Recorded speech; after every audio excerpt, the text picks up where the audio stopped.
Surgery కంటే hospital bill అంటేనే భయం. అదే మధ్య తరగతికి అందుబాటు ధరలో వైద్యం. Medistar hospitals.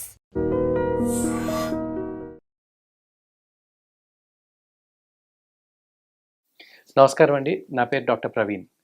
సో హెచ్బిఏవన్సీ టెస్ట్ అంటే ఏంటి? అసలు ఇది ఎక్కడ ఎక్కువగా పనిచేస్తుంది? దీన్ని మనం టెస్ట్ ఎందుకు చేయించుకోవాలి? దీనికి సంబంధించిన కొన్ని వివరాలు తెలుసుకుందాం. ఇప్పుడు మధుమేహం గురించి అంటే డయాబెటీస్ గురించి అందరికీ తెలిసే ఉంటుంది. అయితే ఈ డయాబెటీస్ ఉందా లేదా? మనకి అసలు ఈ డయాబెటీస్ ఉంది అని మనం ఎలా తెలుసుకోవాలి? దీనికి సంబంధించి మనం ఏవే టెస్టులు చేయించుకోవాలి? ఇక్కడ ఇలాంటి పరిస్థితుల్లో మనకి హెచ్బిఏవన్సీ అనేది మన ముందుకు వస్తుందన్నమాట. హెచ్బిఏవన్సీ అంటే ప్రైమరీగా క్రితం 3 నెలల నుంచి మన షుగర్ ఎలా ఉంది అని చెప్పే టెస్ట్ అండి. సో బేసికల్లీ మనకి ఆర్బీసీ, రెడ్ బ్లడ్ సెల్ అంటాం, అంటే మన ఎర్ర రక్త కణం ఏదైతే ఉంటుందో దాని మీద కంటిన్యూస్గా షుగర్ డిపాజిషన్ అనేది జరుగుతూ ఉంటుందన్నమాట. నార్మల్గా మన ఆర్బీసీ కణాలు సుమారుగా 90 నుంచి 120 రోజుల పాటు బతుకుంటాయి అన్నమాట. అంటే మనకు కొత్తగా కణం ఫామ్ కాగానే దాని మీద అది బతుకున్నంత వరకు ఎంత షుగర్ ఫామ్ అయింది, ఎంత షుగర్ డిపాజిట్ అయింది అని చెప్పి మనకు తెలుస్తుంది. సో ఇప్పుడు మనం మామూలుగా మధుమేహం ఉన్నప్పుడు ఆర్ డయాబెటీస్ ఉన్నప్పుడు నార్మల్గా అందరు వెళ్ళి ర్యాండమ్ బ్లడ్ షుగర్ అంటే ఆర్బీఎస్ కానీ, లేకపోతే ఫాస్టింగ్ బ్లడ్ షుగర్ కానీ, లేకపోతే తిన్న 2 గంటల తర్వాత కానీ టెస్ట్ ఒకటి చేయించేసుకుంటూ ఉంటారు. ఎక్కువ వరకు నార్మల్గా అందరి దగ్గర ఆర్బీఎస్ అనే టెస్ట్ చేసేస్తారు, ర్యాండమ్ బ్లడ్ షుగర్. ఆ ర్యాండమ్ బ్లడ్ షుగర్ 160, 170 ఉంది, నార్మల్ అని చెప్పి వెంటనే ఎవరన్నా మీకు వెంటనే అక్కడ దగ్గరలో ఉన్న వాళ్ళు నార్మల్ అమ్మా ఏం చేయించాల్సిన అవసరం లేదంటారు. కానీ ర్యాండమ్ బ్లడ్ షుగర్ ఆ మూమెంట్కి మాత్రమే చెప్తుంది, అంటే ఆ నిమిషానికి మన షుగర్ ఎంత ఉందని చెప్పే టెస్ట్ మాత్రమే. సో అప్పుడప్పుడు ఈ టెస్ట్ లోపల మనకు ఆ నిమిషానికి 170 ఉంది కదా అని నార్మల్, అంటే 180 వరకు మనం నార్మల్ కింద తీసుకుంటాం షుగర్ని. కానీ తిన్న తర్వాత మీకు 200కి వెళ్తుందా, 250కి వెళ్తుందా, 300కి వెళ్తుందా, ఎలా ఉంది షుగర్ అని చెప్పే ప్రైమరీ టెస్ట్ హెచ్బిఏవన్సీ.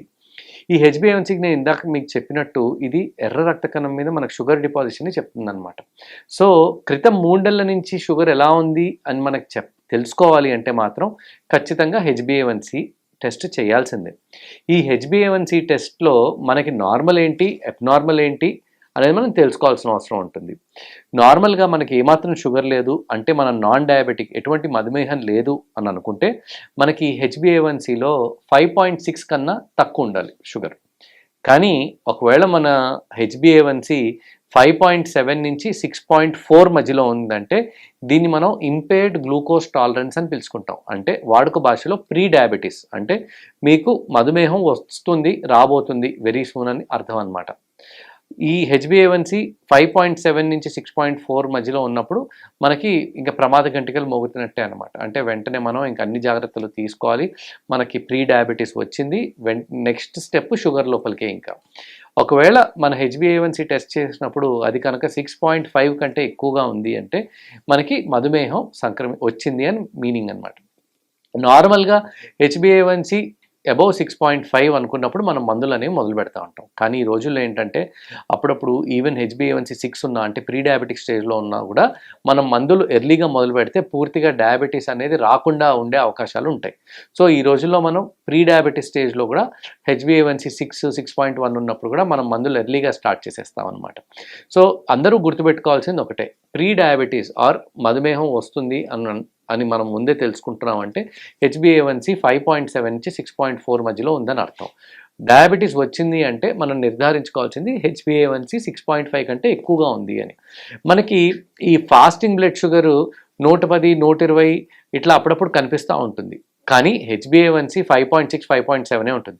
అలాంటి వారు పెద్దగా వర్రీ అవ్వాల్సిన పని లేదు. కాకపోతే వారు అర్థం చేసుకోవాల్సింది ఏంటంటే రేపు ఈ 110, 120 వరకు ఒకవేళ మనకి ఫాస్టింగ్ వెళ్తుంది అంటే వీళ్ళు కొంచెం ప్రీ డయాబెటిస్ స్టేజ్లో ఉన్నారు. ఈవెన్ దో హెచ్బిఏవన్సీ నార్మల్ ఉన్నా కూడా ప్రీ డయాబెటిస్ స్టేజ్లో ఉన్నారని అర్థం చేసుకోవాలి. నార్మల్గా మనకి ఖాళీ కడుపు మీద చేసే షుగర్ పరీక్షలో 100 కంటే తక్కువగా ఉండాలి. రెండోది మనం తిన్న తర్వాత చేసుకునే షుగర్ పరీక్షలో, అంటే తిన్న 2 గంటల తర్వాత చేసుకునే షుగర్ పరీక్షలో మనకి 160 కంటే షుగర్స్ తక్కువ ఉండాలి ఎప్పుడైనా సరే. అప్పుడప్పుడు మనకేంటంటే ఈ 160 నుంచి 180, 190, 200 వరకు కూడా వెళ్తూ ఉంటాయి అన్నమాట.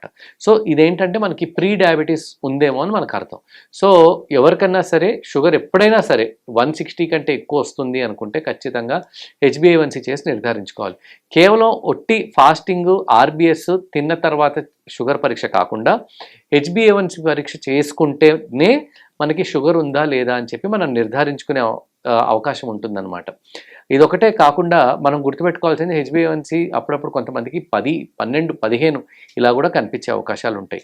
సో ఈ హెచ్బిఏవన్సీ 10, 12, 15 దాకా ఉందంటే షుగర్ చాలా ఎక్కువ ఉందని అర్థం. జనరల్లీ హెచ్బిఏవన్సీ 9 కంటే ఎక్కువగా ఉంది అంటే మనకి RSSDI అంటే భారతదేశంలో షుగర్కి సంబంధించిన గైడ్ లైన్స్ ఇచ్చే సంస్థ, లేదంటే వరల్డ్ హెల్త్ ఆర్గనైజేషన్ WHO, లేదంటే ADA అమెరికన్ డయాబెటీస్ అసోసియేషన్, వీళ్ళు ఇచ్చే మనకి గైడ్ లైన్ ప్రకారం జనరల్లీ 9, 10 కంటే షుగర్ ఎక్కువ ఉంది అంటే మాత్రం ఇన్సులిన్ తీసుకోవాల్సిన అవసరం ఉంటుందన్నమాట.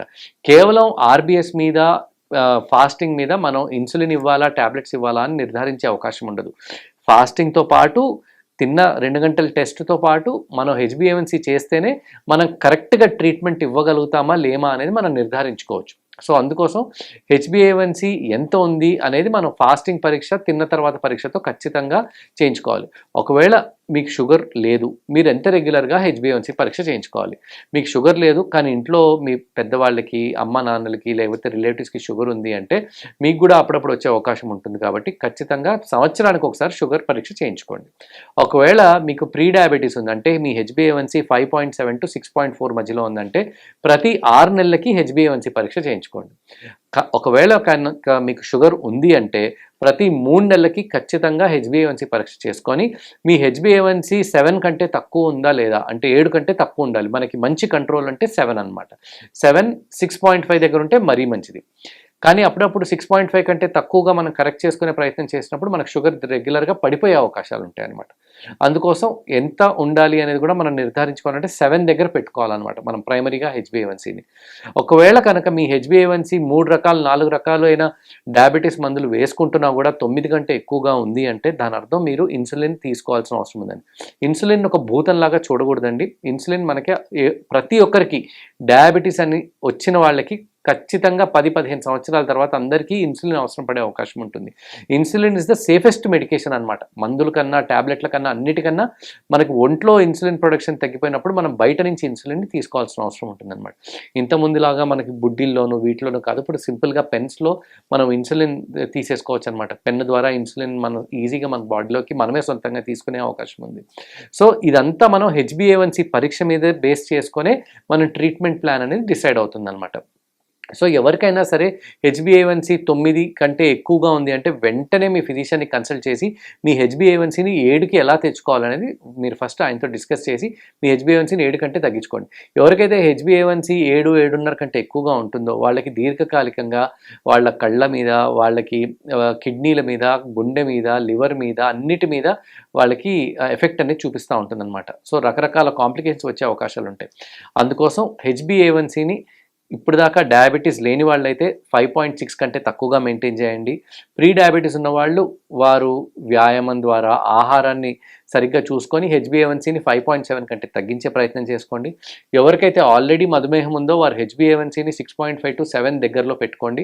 ఎవరికైతే 9 అంతకంటే ఎక్కువగా హెచ్బిఏవన్సీ ఉందో మీరు వెంటనే మీ ఆహార ఇవి మార్చుకొని మీ దగ్గరలో ఉన్న ఫిజిషియన్ని కన్సల్ట్ చేసి హెచ్బిఏవన్సీని ఎలా తగ్గించుకోవాలి, ఒకవేళ అవసరం పడితే ఇన్సులిన్ ఎలా వాడాలి అనేవి మీరు ఫిజిషియన్ని కన్సల్ట్ చేసి తెలుసుకోవచ్చు. And for more videos, Please subscribe to iDream. Please subscribe to iDream. Please subscribe iDream. And please subscribe to iDream. For more videos, subscribe to iDream. please like, share and subscribe to the channel. Congratulations, iDream. Subscribe to iDream. Subscribe to iDream. So subscribe to iDream Media. iDream ki iDream team andarki huge congratulations. Please subscribe iDream Media. Please subscribe to iDream. Subscribe iDream. Please subscribe to iDream. iDream అంటే నా కళల ఛానల్ను subscribe చేసుకున్న నోరు తిరుగుతలేదు, మీరైతే గంట గుర్తు కొట్టండి. For more such videos, please subscribe to iDream. Subscribe to iDream. Please subscribe to iDream. Please subscribe iDream Media. Please do subscribe to iDream. Please subscribe to iDream Media. For best entertainment and information, please subscribe iDream. And don't forget to subscribe to iDream.